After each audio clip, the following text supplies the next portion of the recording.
Well, hello there, folks, and welcome to TK Live for Thursday, February 23rd. Third, yes. Crazy. Here, Matt and I are back in the studio tonight. Why? Well, because we want to talk about trucks. That's what we do here on TK Live. We like to go over all the latest news in pickup trucks from the past 2 weeks or 3 weeks since we've been here. And then we like to talk about what we're up to, all the videos we're working on, the trucks we're testing, and anything else going on in the truck world. And actually, we have a pretty decent show tonight. We have lots to talk about, including the Toronto Auto Show, and we were just there last week, so we're going to be able to talk about auto shows a little bit as well. Lots of news, couple new products, couple of views, talk about the busy month we've been having, and the busier March it looks like. Yeah, absolutely. Lots of travel coming up, which is exciting. Now, right off the bat, if you guys want to get in touch, please drop a comment into the comment section right now, into the chat, or email us. You can get us anytime. You can get us at hey, at truckking.ca. Send us an email if you have questions after the show, if you think about them, and we'll do our best to answer them. But yeah, jump in the chat, and we'll do our best, to monitor it all night. And it's early on, but if you do enjoy tonight's show or you're looking forward to it, please hit the notification button, because then you'll get a little thing pop up on your phone like I did about my own show 30 minutes ago saying, hey, you're going to be live soon. And I was like, oh, I better go do that. That's a good idea. I've heard from people, too, that, yeah, the notifications don't always come up. So, yeah, if you want to make sure you know every time we go live, because we do try to do this every other week. It seems like it turns into every third week a lot of the times. Matt and I don't live close together, so he's got to get down here if the weather's okay. Lots of variables. But anyways, here we are. So Matt, why don't we start off with the 2023 Chevy Colorado? I think most of the viewers, you've probably already seen by now that we just dropped our Colorado review. I guess it was last week now. Yep. I went down to La Jolla, California, along with my dad, actually. So Dad's already down there in Yuma enjoying the warmth. So he drove over and met me in California, and we were able to review the new Colorado. So first of all, I will just pull up a couple pictures here so you guys can check out what we were seeing on our trip. But I want to hear everyone's thoughts on the Colorado. If you guys have watched the review by now, start leaving your thoughts in and let me know what you think, and I'll start sharing my thoughts right now too. First of all, Matt, I think what struck us the most about this new Colorado is the simplification of just about everything, actually. It wasn't just the fact that they've gone to one cab and one bed. They've also gone to things like one screen on the interior. It doesn't matter whether you go for the work truck or the top trim truck. There's only one screen available. So things like that kept jumping out to us. Like, Chevy really looked at this thing and thought, how can we simplify it as much as we can? One of the ones that is slightly controversial that we can bring up right now, and I'd love to hear everyone weigh in, is they got rid of the light knob. So there's, in cars for a long time now, there's been a knob down to the left of the steering wheel or on one of the stalks where you twist it, turn on your lights and turn off your lights. But with the advent of automatic headlights, which has been quite a number of years now, right? 10 plus at least. You put it on auto and you never touch it. So Chevy's gone the next step and said, well, then why do you even need it? So they've gotten rid of the light knob and they put the controls for the lights up into your center stack. Now there's a quick button that's right there. It's always there for your lights. Doesn't matter what you're doing, it never goes away. So you can always get to it on your screen. But I don't know, you have any feelings on this? Strong feelings about whether you like no light knob, or would you like the knob there? I think I had to catch myself as a bit of a, I'm getting old moment. I was like, what do you mean they got rid of the light knob? How dare they? And then I thought about it for 30 seconds, and I went, when was the last time I actually turned them on? Yeah. I was like, except for my 2008 Toyota Matrix that I have to turn them on every day. All the other cars I own, auto. Yeah. I never think about it again. That was it. Auto high beams, auto lights. It just made sense. Dad had the same reaction in the truck where he said that this is dumb. And then I kind of looked at him and said, when was the last time you touched it in your Ram? He's like, yeah, you're right. So I landed on there too. I don't really mind. Now, of course, the argument against is what happens if you have some kind of technical fault in your screen and then you can't get to your lights. However, I would assume, if Chevy's smart, that they would just default to auto. I would assume as a default setting, most automakers will go, what's the safest? Lights on. Yeah. So anyways, that was one, it's a little thing, but it's something that kind of struck us. Even the simplification, Matt, of the technology. So for instance, I went to reset the trip computer. Now normally, on most new vehicles, you reset the trip by holding a button on the steering wheel when you're looking at the trip. Typically. So I'm trying on the Chev, I'm holding this button, it's not working. So I asked the engineers, they said, no, you don't reset the trip anymore using anything on the steering wheel. You can't actually change a lot of things in your digital gauge cluster without going in the center stack screen. So to reset the trip, you go in over here, you go to trip, and you go to reset. This one I don't know if I agree with. I like having more control, I think. But Chevy's even simplified the controls because it is true that there's a lot of redundancy in cars now where you can do the same thing, like reset the trip in like 3 different ways. So I think they looked at that too and thought, how can we just make this simpler? That was a theme that we just kept seeing. There are a lot of brands that are moving a lot into the center information system. And speaking currently, I work with a Hyundai dealership. So some of our products, they actually kind of screw me up. I get in one and it's all in my cluster. I get in one and I go into the cluster and then it directs me over here. I get in some and I go, oh, it's not in here. Oh, it's over here. So there's a transition happening and I'm seeing it literally in 3 phases. Yeah. Some that have gone fully, some that are like, oh, we'll just take you there now because you're naturally inclined to come here. Like you said, it's simplification. It's one module to create everything. And that might also speak to, wow, we really got in trouble with this chip shortage. We can't suffer this again. Yep. One ECU controls it all. Yep. Simple. Yeah, I think you're right about the chip shortage definitely affected them. And then, we can be honest, they're also looking to save money. And this will also save them money. So 2 questions about the light switch right away. Sure. Is the dimmer also moved? No, the dimmer is still down there. It's still on the left. Okay. Not like for your interior lights and all that, there's still a control. And then they also moved the trailer brake controller, the integrated, brake controller, also down there to the left, which is a little different, but yeah, I think it's fine. That's not too bad. And this one isn't a question, but I just wanted to say, Mark, you are a 1 in a million human being if you actually turn your lights off behind someone else to be courteous. Congratulations. You can still do it. You just got to go over here now instead of over here. You can keep right on doing it, man. For sure. But yeah, no doubt it's one more step. Yeah, I also see James says, what do you think about the fit for him at 6'3"? So obviously, James, I stand at 6'2". My dad's about 6 foot. We're big guys. I had no issues in the front seat. The back seats are a little tight, no doubt about that. But in the fronts, we fit in there fine. I sat next to Dad. So I don't think you'd have an issue at 6'3". That's always been one of the Colorado strong suits, I'd say, is a big interior, and I don't think that really changed. Does TJI ask, does the Colorado have a 12-volt plug anywhere in the dash? Or front seat area, maybe down in the console or anywhere? I don't know off the top of my head, or to are we be on honest. all USB? I bet there is a 12-volt up in there somewhere, but I'm sorry, I don't know. I know there's a new plug in the bed. Now, that's only a 400-watt plug, so not like they really went to Pro Power like Ford did, but at least they did add the plug back there. Yeah, it's funny. Sean just brought up the 2.7. That's where I was getting to next. We got to talk about the engine, Matt. And we were lucky on the trip. Chevy did a nice job of bringing out a couple different models. Sometimes they don't do that for us. They bring one model, usually the best one. But they did bring a work truck, so we were able to drive the work truck. 230-something horsepower, if memory serves. And it feels it. Not only does it feel not powerful, but it's not powerful turbo. So it takes a second for the turbo to wind up, and then it hits, but it doesn't hit that hard. You know what?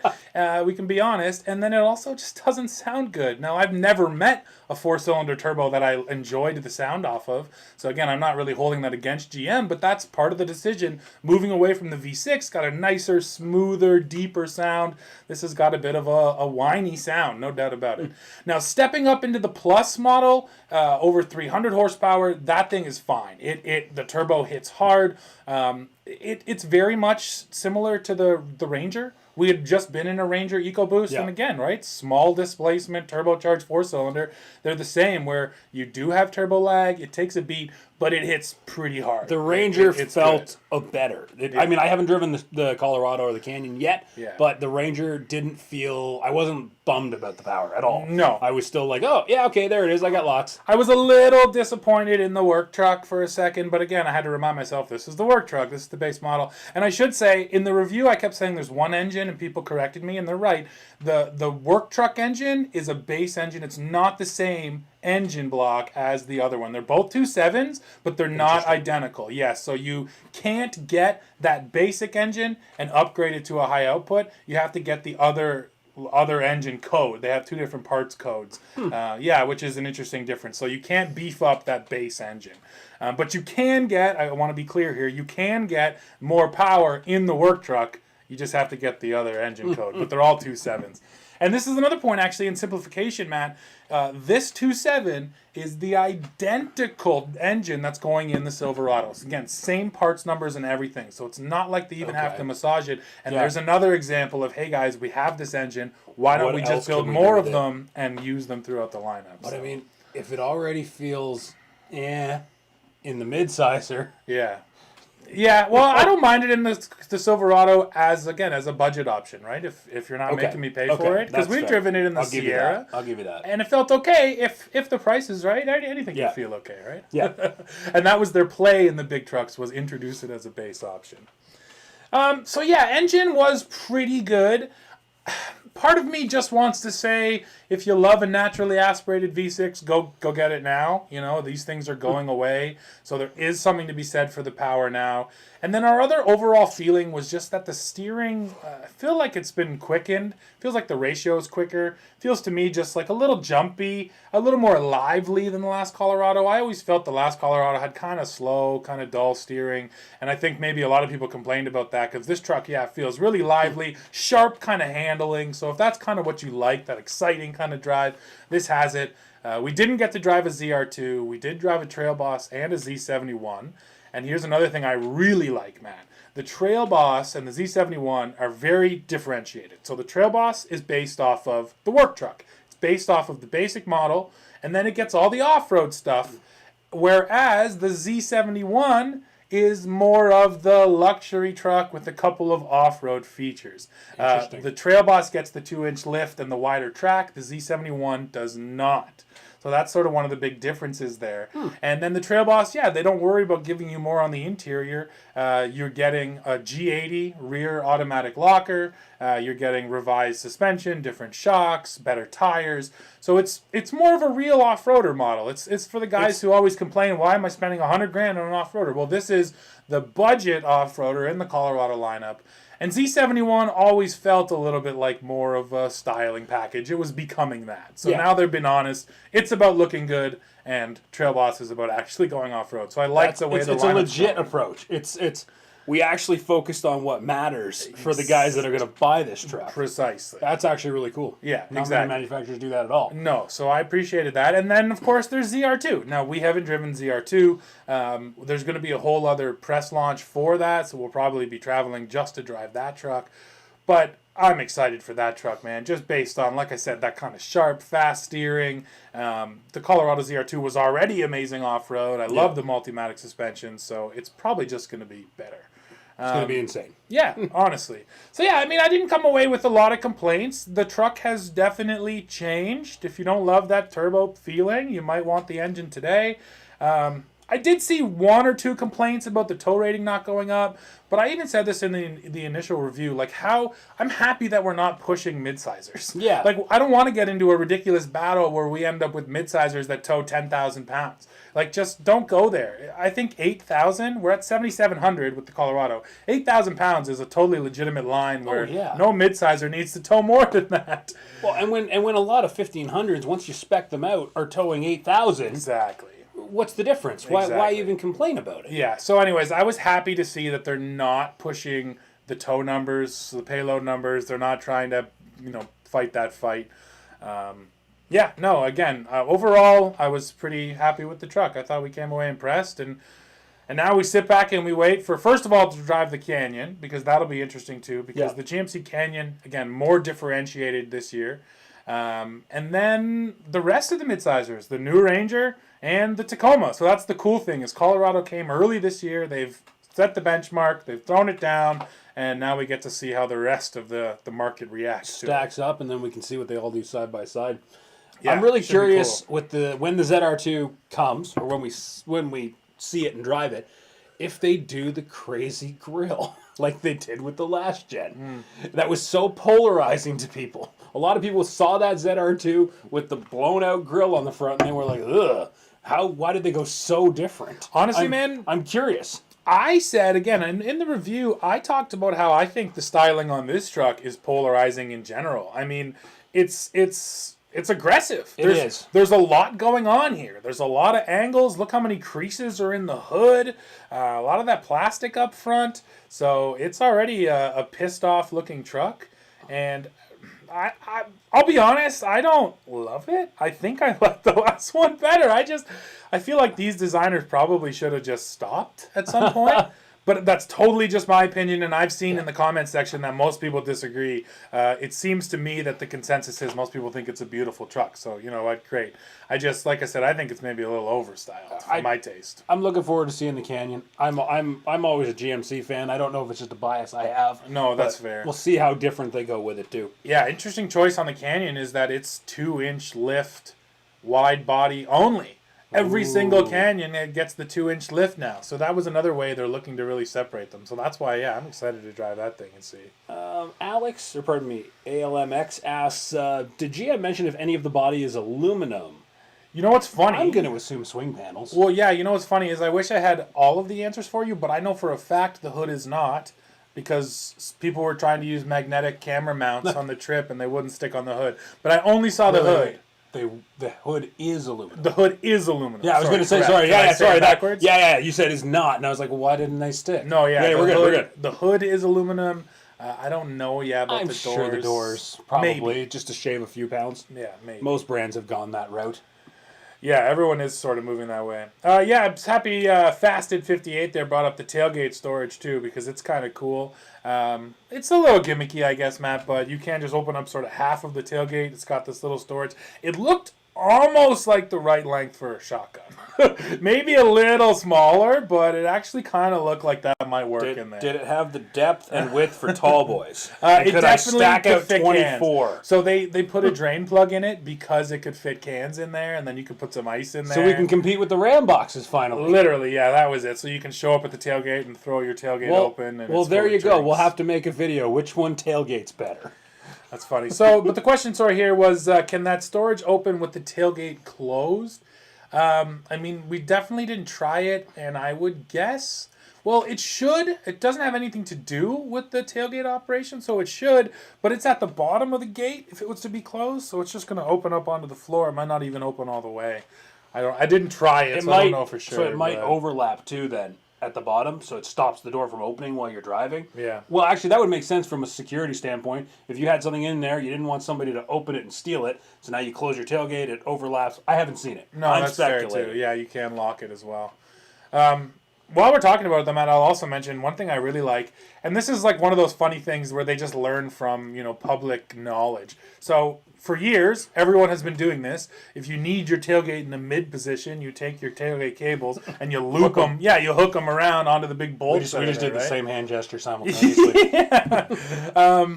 But now, on the Colorado, they've actually put in these little metal brackets that are exactly meant for that. Oh. So you can hook onto the brackets. It puts the tailgate at that mid position. That's neat. And they've lined it up so they have the bed dividers. If you put lumber in your bed, the tailgate will sit at the exact same height as the lumber. Support the end of the beam.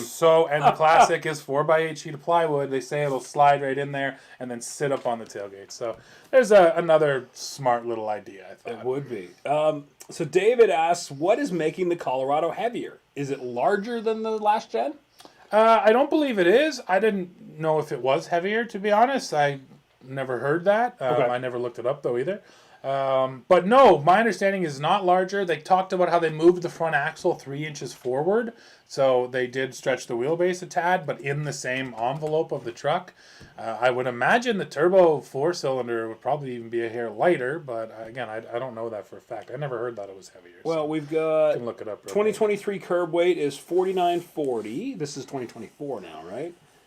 No, the 23 is. Is it still listed? Okay, Yeah. all right, so 4940. So let's just pull up 22. You'll have to watch out what model that is. Yeah, sure. So you look that up, man, and I can move on to another question. Yeah.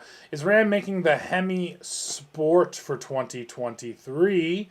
Another question that, and again, I don't know off the top of my head. I think there was the Ram Classic still had the Sport, like where they would do it with the red cab. Although I believe they just got rid of that as well for 23. So, but the Sport model in Canada should be available in the Ram in 23. I don't see why they wouldn't. So it is anywhere from 600 to 500 pounds heavier, depending on the model configuration. Interesting. So we're looking at 4940, and again, this is the 23 ZR2 weight I'm looking at here at 4940.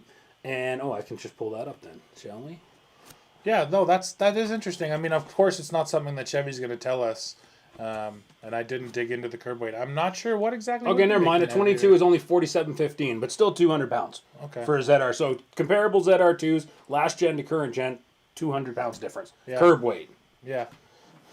Yeah, but yeah, I don't know. I don't know the answer, Matt. Like I said, maybe just the turbocharger's really heavy, or maybe they've beefed up things and not been mentioning it. Maybe frames, the wheelbase is a little longer, wider. A little bit more steel here and there. Yeah, that's fair, and the lift.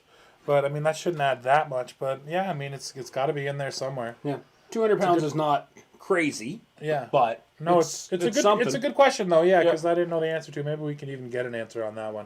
Because I'd like Chevy to point it out to us. 18-inch or 20-inch wheels on the Z71. I mean, it depends on what you're doing. 20-inch wheels look nice. I won't deny you there. But if you are actually going on rough roads, stick with the 18s. Yeah. Well, if you're buying a Z71, as we right? previously discussed, they built the Z71 more for the luxury, comfort, commuter, occasional off-roader. 20s would be fine. If you get the Trail Boss, let's go as small as possible with as much tire as possible. Fair enough. All right, Matt, I think that's enough on the Colorado. If you guys have more questions on the drive, on any of the videos you saw, even questions about the trip, let us know. I can we'll come back and revisit them. We'll loop back in at the end of the show. We'll have time to talk about it. Why don't we move on now?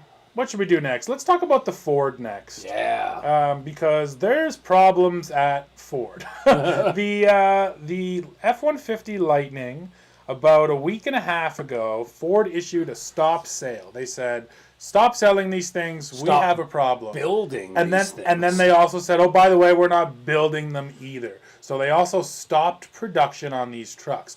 So then it came out, Matt, that there was a fire at one of the facilities. Now, the truck was parked outside, and they said it was undergoing a pre-delivery inspection, I believe. Yeah. So the fire happens, another truck is affected right away, they shut things down. Fair enough. Now, in the meantime, and I'm going to try to explain this the best I can because it's a little complicated, there's a second issue, okay, that's not related to the fires. Now, Ford says that they have been tracking data coming in from Lightning owners, and that 100 trucks, they've actually seen an issue with the battery packs that's causing power degradation. So they're actually getting data at HQ, which said these 100 trucks have this problem. So Ford came out and said, hey, stop sale again, even though there's a stop sale, because we need to figure out what's going on with these battery packs. So now, there's been a resolution kind of on one. The battery pack manufacturer in Korea apparently has begun building the battery packs again, or the Korean manufacturer, I believe they're built in the States. They have been started production again. Up again. Yeah. That tells you that hopefully things are okay, or they figured that problem out. Now, the other problem where they detected this power issue, there hasn't been a solution. They haven't come out and said, hey, we fixed this. There was an over-the-air update, and then they said, we are monitoring, and we'll let you know, basically. So I think this story is interesting from a couple angles. First of all, Matt, they're having issues. You know what? It's new technology. It's early days. I don't want to say it's expected, but it's kind of expected. Yeah, so they're definitely going through some teething problems. And then the second thing is just the thought of they are monitoring things so closely that they were able to identify this group of 100 trucks having a problem remotely. It's not like the customers were calling. Maybe they were as well, but they were able to figure that out from the data. So crazy the data they have. And then, I guess poor Ford or it depends on what kind of angle you want to take here, or Ford sucks. I don't know, but I do feel bad for them going through all these problems, and I hope they can sort it out. It wouldn't be a Ford truck product if it didn't have a problem. But that's purely from a repair standpoint. No, they've been having lots It'll of be issues interesting lately. to see if the data from the 100 trucks comes out of a more northern climate, or it's a cold weather issue, or You know how when you're charging that truck and it gives you the once a day option to go to 100%? Yeah. Are those guys 100%, 100%, 100%, 100%, 100%, Sure. 100%? Like, it's going to be curious if it's a usage issue or if it's actually a truck issue. Sure. That's the first thing I think when I read that one. Yeah. And then as far as the fire goes, in-house, most manufacturers refer to these as thermal events. And we are warned about them whenever you get any type of EV training, whatever the brand might be. And as we've been told, if you ever encounter a thermal event, push the car outside and let nature take its course. That is literally the safety training we've received on every brand. Sure. So when I read this one, it's a first run battery. They're gonna have issues. There's gonna be I'm making up things here, but there's going to be a small wall between this cell and this cell that wasn't manufactured correctly, that it's melting through and getting too hot during extreme charging or store. It's going to have something to do that they just missed or couldn't have planned for. Sure. So there'll be a fix. They'll fix it in manufacturing. They'll send out a recall. They'll fix it. It just sucks that it happened. Yeah. Yeah. I mean, there's not much else to say about this story, especially because there's not a total resolution to it yet, besides just pointing it out. And yeah, hoping Ford can figure out their Lightning production problems. And then, of course, we're going to have to see when all the other EV vehicles come online. Because, I mean, look at General Motors with the Bolt, right? They went through the same growing pains and, fires, like you just said, EV fires. And maybe you can speak to this more, Matt. Yeah, my understanding is you can't fight them. The best thing to do is let them go because they're chemical fires, right? Yeah. Once it starts, just put it away from people and other things and just let it happen. Yeah, crazy. There's nothing you can do. Crazy. So yeah, anyways, Ford has troubles. So yeah, we got a couple other stories. You know what, Matt? Let's move on to a fun one now. Sure. And we're going to get away from trucks real quick, and we will remind our lovely viewers once again that we actually have a second channel. It's called TK Power Sports and RVs. Obviously, we like to cover power sports and the whole RV market. We just did the whole Sea-Doo lineup. We just got back from the Tampa Bay RV show as well not long ago, so we're going to start dropping tons of RV videos.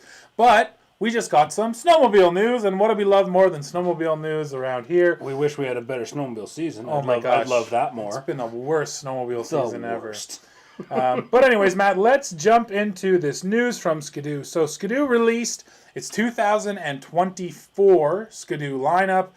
There was a whole bunch of changes. They have that new Rev Gen 5 chassis, or Rev 5 Gen? No, Rev Gen 5. Gen 5, yeah. So they've been updating models and bringing it onto the new Gen 5 chassis. But there's two things that we're going to talk about right now. Two highlights. Here's the first one, Matt, and that is the Skidoo Grand Touring Electric. Yes, even in the power sports world, we're going electric. And I mean, this is Skidoo, right? This is the big manufacturer in this space.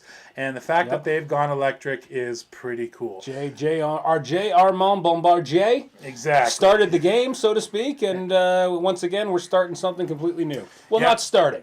There is a competitor in this space already. Yeah, that is true. Yeah, from another Quebec-based company, right, called Taiga Motors. But yeah, Skidoo's getting into it, so let's talk about this EV sled. If we're going to be totally honest again straight up, it's a little disappointing, but it's all about their strategy. So what Skidoo is doing is they're putting out the Grand Touring, but it won't be available to the public. They're only going to give it to this tour company called Uncharted Society. They're teamed up with BRP. That's the only vehicles they use. So, oh, weird. We're back now. Everybody can hear us, though. Yeah, sorry, Jeremy, I just saw your note there on the audio disappeared. Oh, back now. Okay, that was strange. Anyways. Okay, sorry about that. So, Skidoo is bringing out this Grand Touring Electric. That's what that picture that you were just looking at was. And the Grand Touring Electric, Matt, what they've done here is they're putting it out for a year to see what happens. It's not available to the public. You're only going to be able to go on tours at a place called Uncharted Society and use it. Now, let's get to the details. 50 kilometers of range, which is, 32 miles, I believe. Give or take, yeah. An 8.9 kilowatt-hour battery pack, which is a really small battery pack. Well, like we talked about just before the show, they just put the battery where the engine was. So they had a limited space to work with. Yep. And I feel like they probably crammed as much as they could into that space. Yep. So they put the 8.9 battery pack up front. 50 kilometers, and now the other thing they've done, Matt, is it's speed limited. So 40 kilometers an hour for those people who are going to be in the tour group, and 60 kilometers an hour for the guides of the tour group. So obviously they also limited the speed to make sure you're going to get the 50 kilometers of range out of it. They didn't actually mention power, and I'd be curious to kind of feel it. But the thing they did mention is weight, and this is, of course, the trade-off. Everyone's looking at this and going, how much range can we get, versus how heavy is the sled going to be? Well, they kept the sled light. They actually said it's comparable to a regular gas-powered Grand Touring. So rather than put a huge battery and go heavy, they kept it light.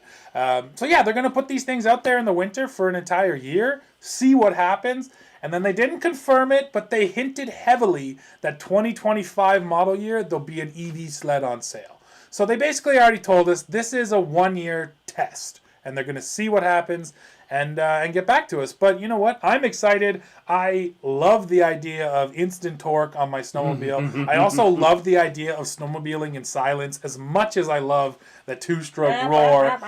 And I'll miss the smell of two-stroke on a super cold winter morning, man. That's the best. You but don't beat that smell. I'm still excited for it. What do you guys think? Is an EV sled cool? What do you think, man? I think the concept is really cool. I think part of me looks at the amount of offset for carbon emissions in the power sports world, and I kind of go, yeah, it's great that they're doing it, but as far as saving the environment, I don't know if it's necessary. As far as producing something that's just a super fun toy, I think it's going to be great. I think they're going to be fun to ride. The range obviously would be an issue. I think in the short term, again, and this is kind of my automotive blended strategy right now as well, some type of a hybrid system with like a belt-driven motor generator system on a sled, like an e-torque on a sled. Stretch your fuel tank, give you a little bit more jam. I think that might be, if somebody could bring something like that to market fairly inexpensively, I think that might be a quicker solution. Yeah. But as far as the all-electric goes, super cool. Like if you're the guy that rides from home, you don't go far, you're way up north, you're the tour company, you commute with it, you know exactly how far you're going. It's super cool. And like you were saying, they brought it in to feel like the current Grand Touring. When the Grand Touring, I mean, you own one, it's a big comfy couch. Totally. They're fun to ride, they're comfortable. And if this feels the same as that, plus has that electric wallop, so to speak, I can't imagine that it would be anything but fun. Yeah, exactly, right? So I'm excited for that. But let's move on past the EVs, and we will bring up something else very exciting. Hopefully our audio is all good this time. Yeah, let us know if you can hear us while we talk this time. Yeah, I still see the mics rolling there. So, Matt, this is the MXZ with the brand new 850 E-Tech Turbo R. This thing's an absolute monster. 180 horsepower is going to be under this hood. But what's more important than 180 horsepower is the fact that it will deliver that power without ever fading, thanks to a new water injection system. So directly behind the seat, there's a little 1.2 liter reservoir. You're going to buy this water methanol mixture from BRP. They're going to sell it to you.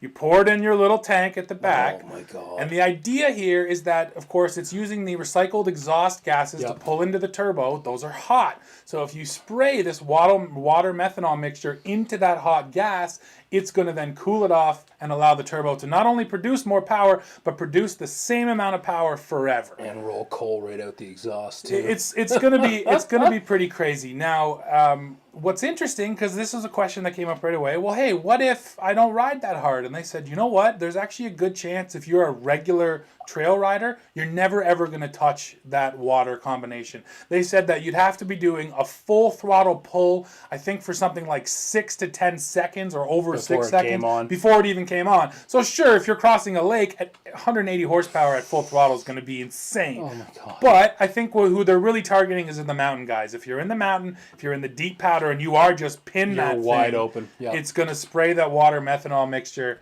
and keep the engine cool. That's cool technology. Again, not new technology. The one I know about is BMW had a water injection system that long ago. A lot of race cars will run it already. Yeah. I think it's really funny, the cross-section of this launch. Pure electric, as fast as possible. Yeah, as totally. much power and pollution as possible. Totally, Do absolutely. they just offset each other? Yeah, it's kind of I like guess. Stellantis jamming a Hellcat in something and bringing out an EV just to offset each other as far as their numbers go. Yeah, no, that's But I fair. mean, wide open on a lake, you get that water meth injection. Oh my God, I can't even. What did they mention? What kind of belt they're going to put in it? That's going to stand up to that? Yeah, I don't know, a good Jesus. one. A good one. So yeah, anyways, those are the two highlights out of the 2024 Skidoo lineup. They revised a couple other things, but that's the cool thing right there.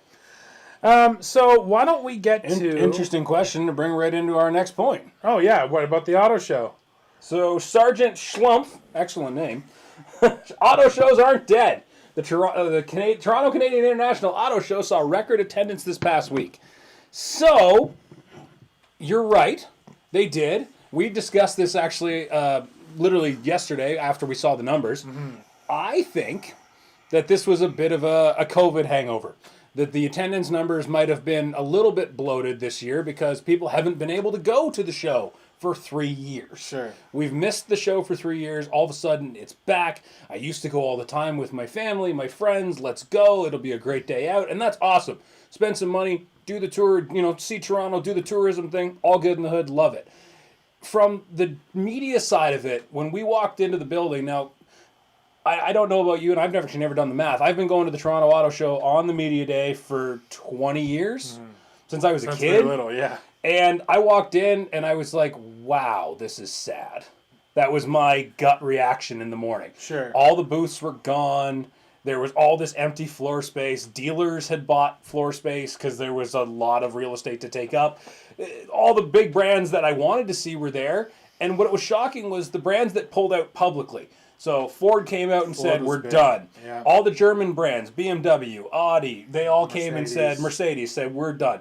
Jan Lover, Jaguar, Land Rover, yeah. Mini, all pulled out. But Yeah. then the quiet ones shocked me. Yeah. Honda blew me away. I walked into that North Convention Center and I saw Camp Jeep and I thought, oh, super cool. Let's go drive a 392. I can't wait to drive that mountain. And then I went, wait a minute, what used to be there?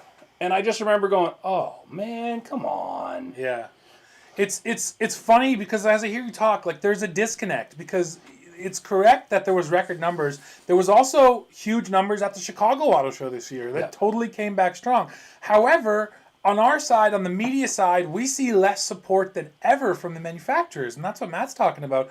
When we walk in on Media Day, all these brands aren't there. It just doesn't feel like a real auto show, you know? And so that's where the weird thing is. It's like the manufacturers don't see the benefit of going, obviously, and that's or the scary part. They would have been there.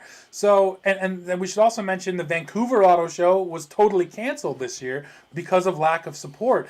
And so it's this weird thing, because I agree. I think everyone makes this point. An auto show is still the best place to go cross-shop because you can get in all the different competitors all on the same day, all without a salesman standing over your shoulder telling you to buy the car. But you can't if they're not all there. Exactly. So you're the truck buyer, hello Truck King. You wanted to go to the show to cross-shop your Ram, your Ford, your GM. Well, Ford's not there. Yeah. So that's just, you're not going to buy one now, or you're just going to be disappointed that it wasn't there. Yeah, so it's funny because it almost already we have to say what's going to happen next year. Will the manufacturers say, hey, wait a second, there was record numbers, we're coming back? Or are the people going to say, hey, Ford and Honda weren't there, we're not going? That's the big scary part. Yeah, and then I think the other thing I want to say too is just from a media side is there was a long time, especially in Dad's era, where auto shows were the place where news came out. All of the automotive news you got in the year was parsed out at all the auto shows. Detroit was huge, and then Chicago, and then New York, and then LA, and that's totally gone now too. So it's not like the automakers hold things close and let it out at the auto shows. They just release it on a random Tuesday because they recognize they'll control the news cycle for the whole day. They're not competing at the auto show. Plus, COVID changed the way they think as well, because they kept selling cars and they weren't at auto shows, right? Yeah, they didn't need to spend that money, and they didn't. They just continued to choose not to. And so I was actually discussing this with some of my coworkers at the dealership this week. I think as far as the auto show goes, as manufacturers see, is this worth it? Is it worth coming back next year? If more pull out, I think what we're going to see is a shift. And I think we might even see a dealership take over at the auto show. Sure. Dealers will start to buy up that empty floor like they did. I saw one of the bigger groups here in Southern Ontario, FAF Auto Group. They bought up a big booth and put a bunch of Fords in it. I don't know which Tesla store did, but one of the Tesla stores bought up some floor space and put a few models out. And those were just private dealers, like small groups, big groups, whatever they might be. So let's say, you know, I don't know, pick one off the top of your head here. What one didn't look great this year? Let's say that the Nissan and or Subaru, because Nissan doesn't really have much to compare to there anymore. Sure. Honda's gone.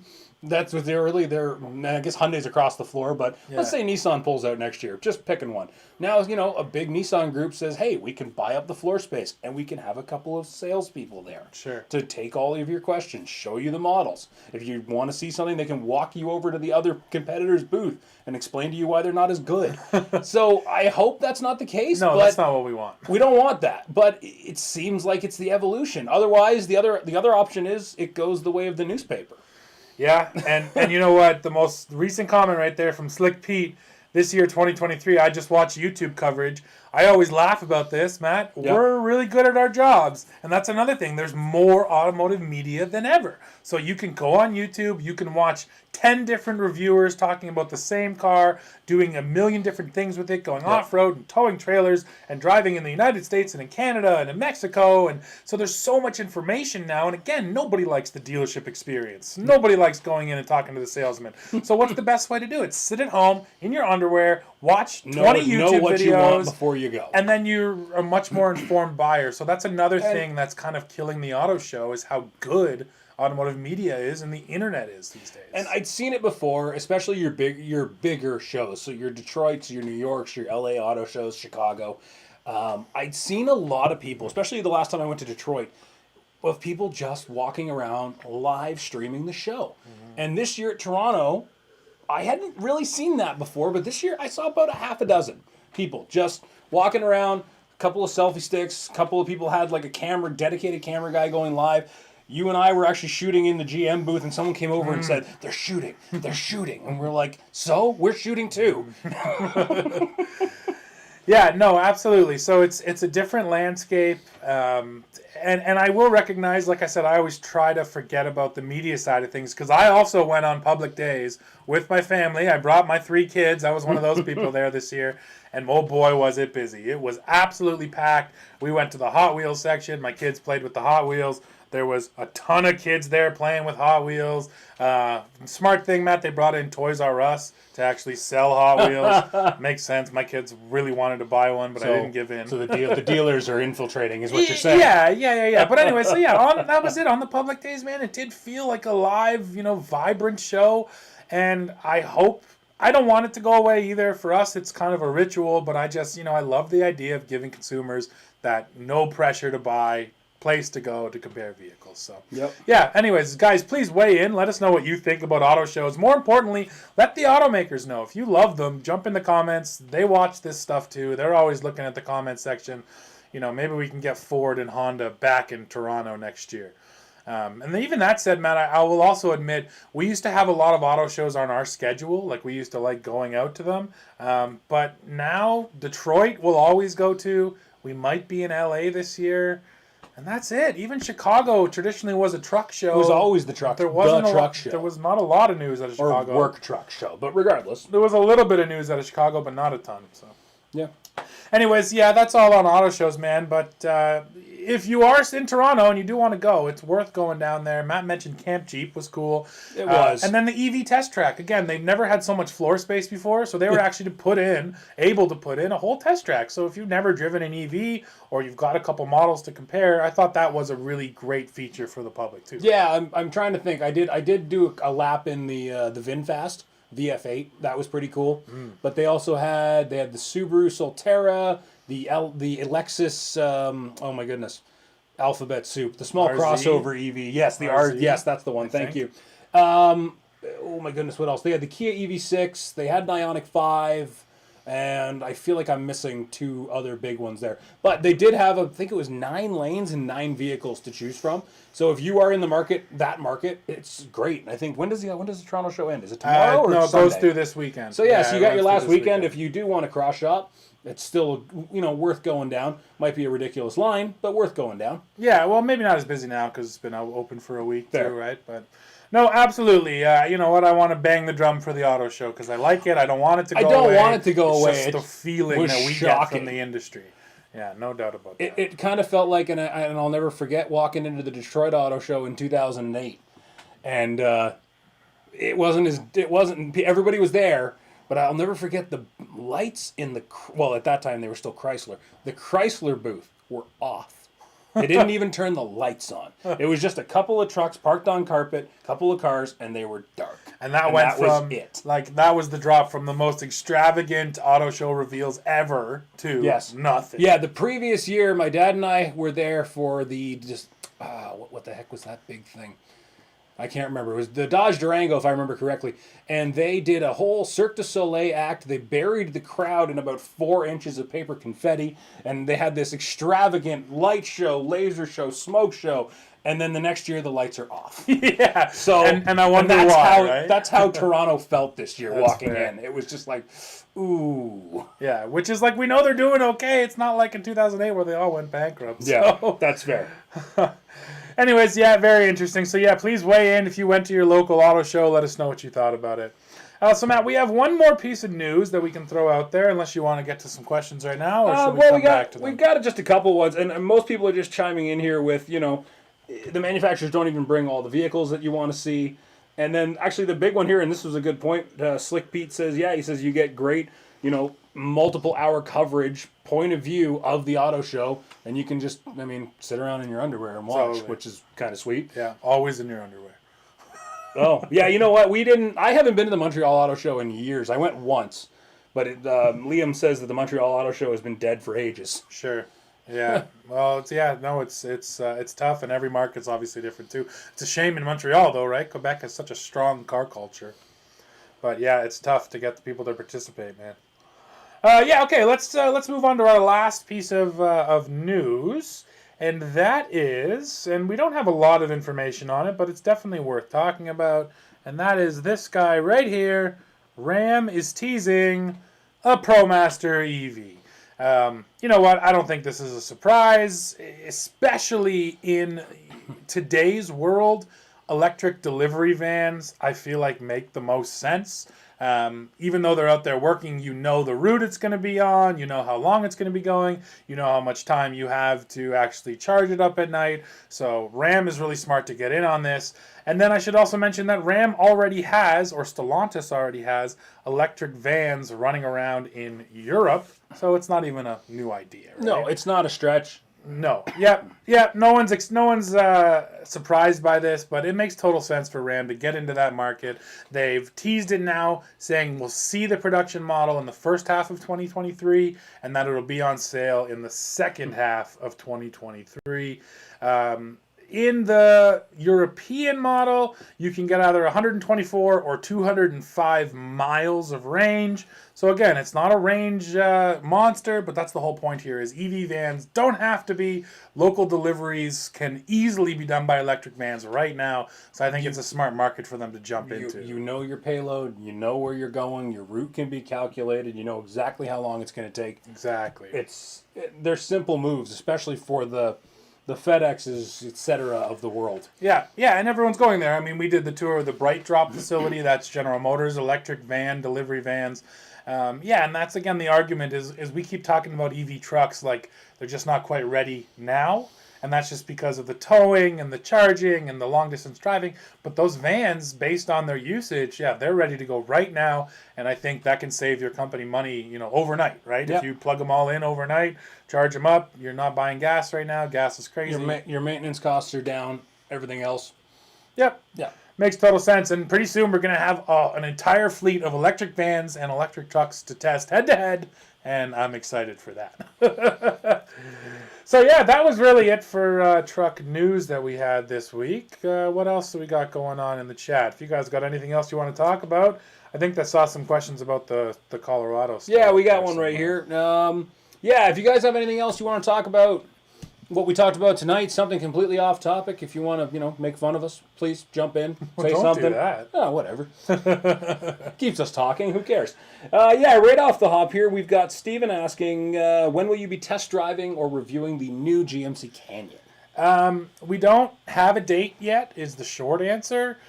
Based on just feeling like I know the schedule because we know when the ZR2 drive is going to be, I'm going to guess it's going to be in the next 2 to 3 months. We also heard from GMC a bit of a wink about we have something coming for you, and it's got to be the Canyon. So, yeah, you know what? Let me look on my calendar here. I'll just go ahead and ballpark it. I bet that by the end of April, we will have driven the Canyon probably. Yeah. So, yeah, look forward to the next couple months, but no, I don't have dates yet. Off topic. Yeah. Steven and I attended a Toyota event where you may have seen we jammed Steve into the back seat of a brand new Grand Highlander. Right. We had a bit of a mid-sized truck wink moment that night. Oh, that's true. Yeah. We had That's two interesting points from a wink standpoint. Well, I only remember one. You can The tell me first the one other is that the new Tacoma should be soon. Yes. We were asking when's it coming, and we got this really big smile reception from some of the PR guys. Yeah. And Now, then, this is again all speculation. This is all just nobody confirmed anything. But you know the other one I'm talking about. yeah, of course. So then we were also bugging them because we always want to know about trucks. It was a Grand Highlander event, like Matt said, but we're like, what about the trucks? What about the truck? And we talked about how we know it's going hybrid and it's going to lose the manual, and we were lamenting that. And nobody confirmed it, but just based on a smile, the Tacoma could be keeping its manual. That was the vibe we were getting. We all said, it's going away, right? It's going away, right? And they all went, we'll see. Yeah. That was kind of the reaction we got from some of the truck PR guys at Toyota, including, vice presidents. Yeah, which so is... I wouldn't put it out there as breaking news just yet, but I got that feeling too. And We're hopeful. Know what? The fact that it exists now, the Tacoma manual, sort of suggests it will still exist just because it already has no place being there. Nobody's buying it. They're not making any money on it. If they were smart, just strictly from a business sense, they'd get rid of it. But somebody in Toyota is championing that manual and making sure it stays. So I hope it's going to be there. And like Matt says, yeah, we did get the feeling that Tacoma manual will be here to stay. Anyway, again, that was all just hearsay, nudge, wink. Yeah. But we all walked away from that conversation going, oh, cool, that's going to be interesting when most manufacturers are saying it's gone. Totally.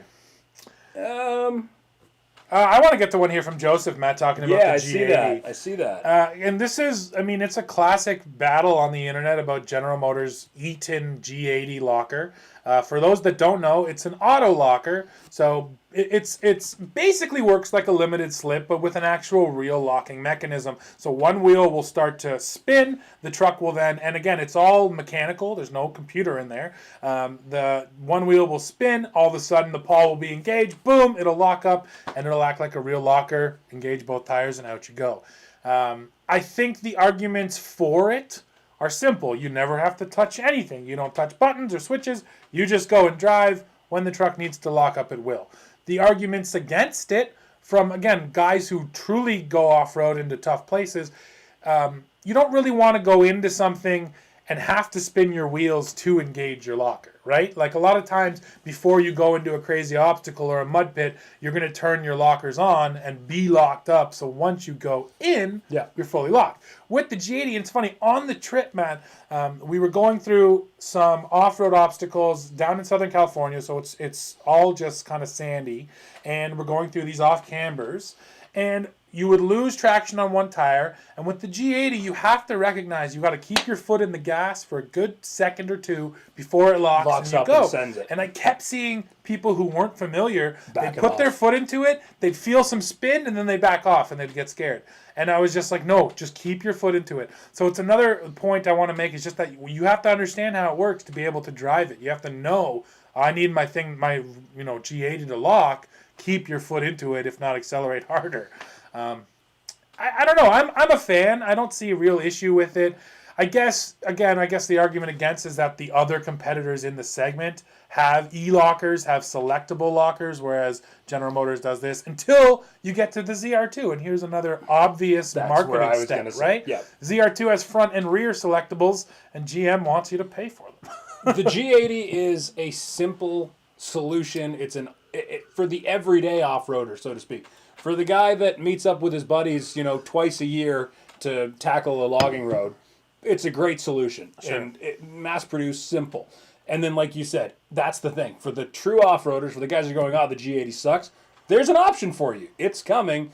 You're just going to have to forego for a little bit more money for it. Yeah, and I get not wanting to do that, but that's a clear strategy from GM, right? To make sure they do it. Fasted 58 said it's 100 RPM, one wheel over the other wheel. I didn't know that. Sounds about right based on what I've seen. Makes total sense. Actually, and it's funny about the G80.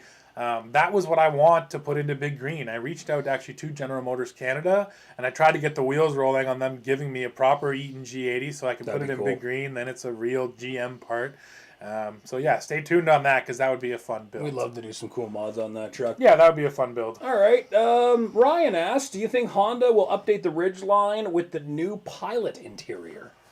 That's a good question. It would make sense. Ridgeline is coming due for an update, I would say. When was the last refresh? 18? I believe it was 2017 model year. 17 was the last. If I remember correctly. With the new grille? Wasn't that a facelift in 8? Anyway, 17, 18. Yeah. Okay.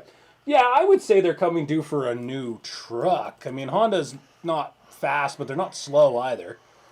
Typically. Yeah, no, that's fair. I don't know anything about it, but yeah, 24, 25 would make sense. The question I just wanted to answer for myself real quick, I'm looking, is if they moved over to the 10-speed yet, and they got away from the 9-speed. I hope they did. I believe it's still just 9-speed. No, I think the minivan went 10, but I don't believe the Ridgeline did yet. And that was one thing that they needed to do. I can never say anything good about that transmission. I really can't. Yeah, it had problems. Didn't drive well. It had problems from day one. They didn't fix it. I worked at Honda for a while. They had problems. Anyway, as far as the interior goes, I would assume Honda. If you looked at the new Civic, the new Accord, and even the new HRV, even a little CRV a little bit, there's this similar interior architecture that's starting to crop up. And they're all going with that wire mesh coast to coast air venting. They're starting to take on a very similar look. Yeah. And it's interesting for the interiors. I mean, Honda all across their model line are going with a large nose, a very in-your-face grille, and they're all doing That's it. true. Every model seems to be picking this up. Yeah. So I can only assume that if the Pilot's got an all-new interior, the Ridgeline will follow. If they don't kill the Passport, yes, I said it, then it'll also follow in the same vein. Yeah, no, it makes total sense. They also do this whole, the touchscreen where it looks like a tablet just kind of jammed up on the dash. Yeah. But you're absolutely right, Matt. It makes total sense. That new Pilot just came out, and they'll just migrate the interior over there onto the Ridgeline. But yeah, new Ridgeline will be exciting too. We haven't heard anything about it, but you're right. That's coming due in the next 2-3 years. For sure. So Liam says that there's a brewery in England that continued to do pub deliveries by horse-drawn wagon well into the 2000s. Heck So yeah. I guess a short-range EV could find a market. If Absolutely, it works. they could. I think, you know what, and this is a little... I actually read this a few days ago, and I'm just going to pepper this into conversation today. Ford actually built a fleet of electric delivery vans in 1915. This is something a lot of people don't know, a lot of people don't talk about. Yeah. And again, I'm going to throw out two big names, Henry Ford and Edison. We're buddies. So they worked on electric motors and battery technology together, and Ford actually put together a delivery van fleet for a small company in the Detroit area, and they ran around like that for several years, right up until the war. Then the war came, and all efforts went into that. But Of course. Again, it's not new. This is not new. It just wasn't feasible at the time. I don't know how big those batteries were. I saw images of them looking like, those massive jerry cans you see bolted to the back of Jeeps. That was like a single cell at the time. So they weren't feasible, but they existed. It's not new. And I don't know why everybody is so shocked when we talk about these things. Yeah, it's very interesting. And it's interesting that, at the time they were trying to decide what's the best way to go. Horses, electric, gas, and gasoline won out. And we seem to be repeating that process right now where we're going, is electric the way to go? And some people are saying yes, and a lot of people are saying no. And we'll see where we end up landing. I feel like personally it'll be somewhere in the middle. I think you and I both really enjoyed the Toyota press conference. Yeah. If I may bring that up. Toyota gave us a speech there last week when we were at their event, and they talked about the electrification future, and they basically, their point, just to boil it down, was if we can take more full gas powered cars off the road now, we will do more for CO2 emissions in the long run than waiting to produce EVs to replace them. So, and I don't think they were wrong. Yeah.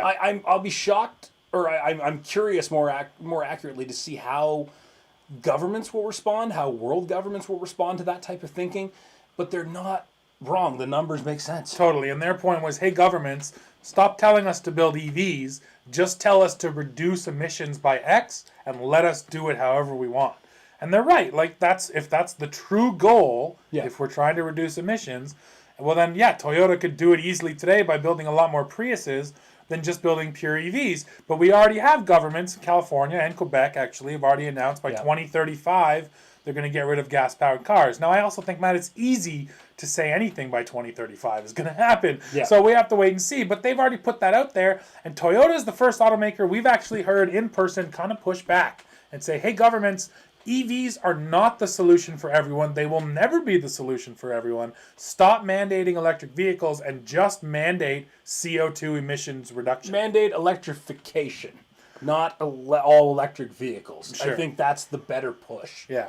Yeah, no, and I totally agree with that too. Yeah, so we'll have to see. And, Toyota, of all the brands to say something like that, they should have some sway. So. And that ties right into, I've seen 2 questions about it tonight. Sure. Which brand will do the first plug-in hybrid truck? Yeah. And it's funny, if you go check out the channel, we actually just reviewed the Ford Ranger. Yeah. And we had a little chat about this, so feel free to watch that. But Ford already has a plug-in electric Ranger. So there's spy photos. I don't believe it's official yet, but there's spy photos of a plug-in hybrid Ranger in Europe.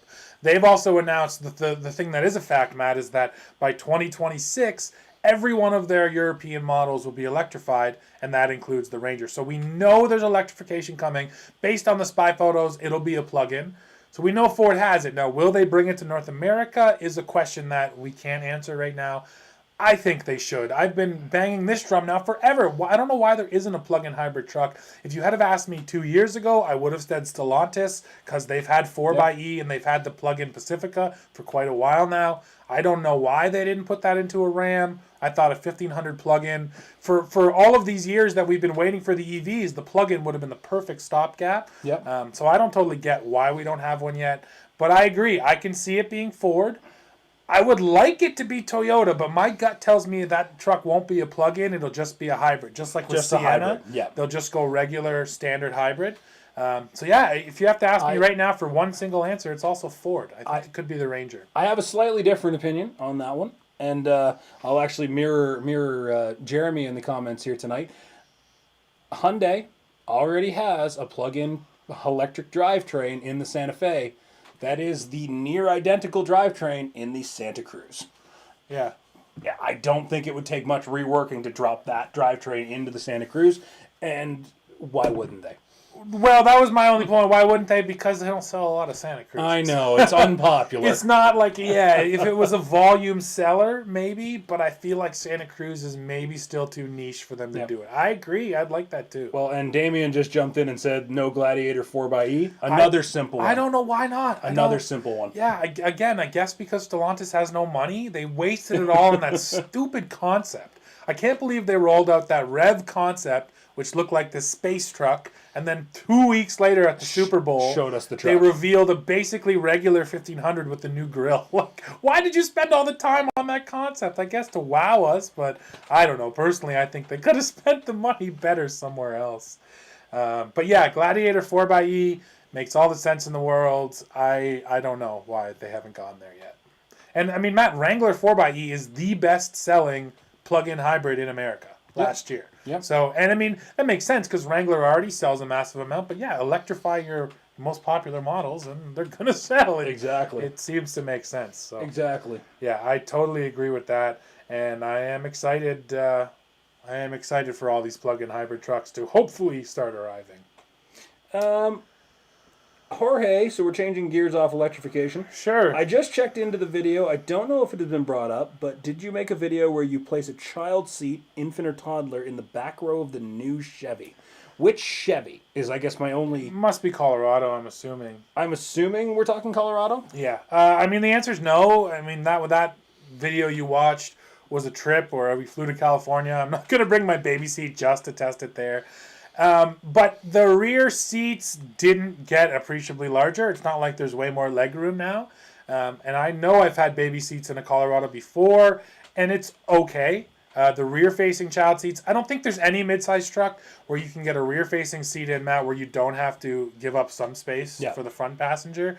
But the Colorado, I remember being livable, unlike the Frontier, for instance, or even the Tacoma, which is not livable. Not livable. And Colorado has a little bit more legroom than those. So this is the last gen. I didn't use the new one. But in the last gen, I remember baby seats being a little bit better in the Colorado than some of the competitors. Yeah, we had a Ranger. We had a Ranger Frontier simultaneously. Never mind. Different comparison. But I think we're winding down here, and we have hit our 8 o'clock mark. Yeah, exactly. We've been up for an hour. Why don't we quickly just touch on what we have coming up? Because we've got some stuff. Actually, Matt's got something exciting. Why don't you share your exciting news, where you're headed? We are 2 weeks out tomorrow, actually. Dad and I are headed to California. We are going to head down to San Francisco, up to Napa Valley, and we're driving in the new GMC Hummer SUV. So we've all seen the truck version of it, but we are going to get in the SUV version, and we are going to go hauling up through Napa. The monster of all monsters. We're going to off-road it. This is actually the thing I'm most excited about. Totally. We are going to take it off-road and actually spend some time seeing what it will do. Crab walking and God knows what else. It's a ridiculous vehicle. It is absolutely ridiculous. It's funny, in that Toyota presentation, they specifically called out the Hummer as being like the stupidest EV in terms of saving the planet. And they're right. It's 9,000 pounds of off-road electric truck. But still, it looks like an incredible product. I haven't been in one either, so you're going to beat me to it. And it just looks like everything in there is really, really cool. So hopefully you have fun. Everything about it should be great. I'll have to keep Dad off his EV grumbling, but that'll be part of the task for the day. It'll be fun. Yeah. Now, besides that, you got a fun one before me. I do. That I'm jealous of. I'm going to New Mexico. We talked about the new Ski-Doos tonight, but Can-Am also just announced a brand new Outlander 500 and 700. This is their meat of the market model, Matt, the mid-cc rec light category. Yeah. They actually mentioned this is 60% of the ATV market is that 500 and 700 cc class. So this is really an important model for them. Enough power to have fun, doesn't kill you on insurance. It just wins. Exactly, and it has to be something that pleases a huge amount of people, right? So anyways, I'm going to ride the new Can-Am Outlander. You can see that over on TK Power Sports and RVs. What else? Matthew and I did a Ram versus GMC Sierra video that's coming out real soon. Dad and I did a minivan comparison, which is going to drop on the channel soon. I don't know what you guys are going to think of that, but what the heck? We figured I got enough kids, I might as well test a van. We've got a lot of interesting SUV comparos coming up. Yeah. Starting next week. Yeah. Starting next week. What do we got? Next week we got 4Runner versus Honda Passport. So that should be a good one. That should stack up. All right, so 2 last questions, and then we'll sign her off. Sure. Is Dad upgrading his 2500? Certainly sounds like it. Yeah. He's already cross-shopping. We've been talking to him. Yeah, I mean, you guys hopefully watched our payload video. It was controversial, and I think the conclusion of that was his truck is right on the edge right now of being okay or not okay, depending on how you look at it. And if he gets a bigger truck, he'll be a little safer, a little more comfortable. So the answer is yes. We're looking at a 3500. And if you are missing Dad on the channel, quick shout out tonight to the guys over at TFL. Dad is actually, as we speak, shooting with Andre and his Russian... In his Russian off-road van. So they're down in Arizona shooting a little crossover episode tonight, so keep an eye on TFL. You'll get your fix of our dad over there, and we'll see him again in a couple of weeks. Yeah, I can't wait to talk to him about that. So yeah, please keep an eye on TFL, and you'll see a Howard Homer cameo. That's awesome. I think that's good for now. That's it. Liam, medium duty, no, I think just 3,500 is probably enough. But you know what? We'll see what he does when we get there, and it depends on what kind of truck we can get for what kind of deal, too, right? F550 cab chassis. Yeah, might as well. Just go for it, man. So yeah, know what, folks? That is definitely enough for tonight. That's lots of news. Yeah, we will catch you again, hopefully in 2 weeks' time. Matt and I should be back down here in the studio. We'll keep an eye out for truck news. As always, if you have questions, you can email us at hey@trucking.ca. If you love the show, you can always drop a donation down there too. We appreciate it. Any money you can give us really goes a long way to helping us keep doing what we are doing. And let's just say this, if you can't do the money, we understand, times are tough. Hit the notification button. Hit the like button. We love every little bit. Anything you guys share helps us huge. Yeah, absolutely. All right, folks. Appreciate you tuning in. Have a great night. Take care.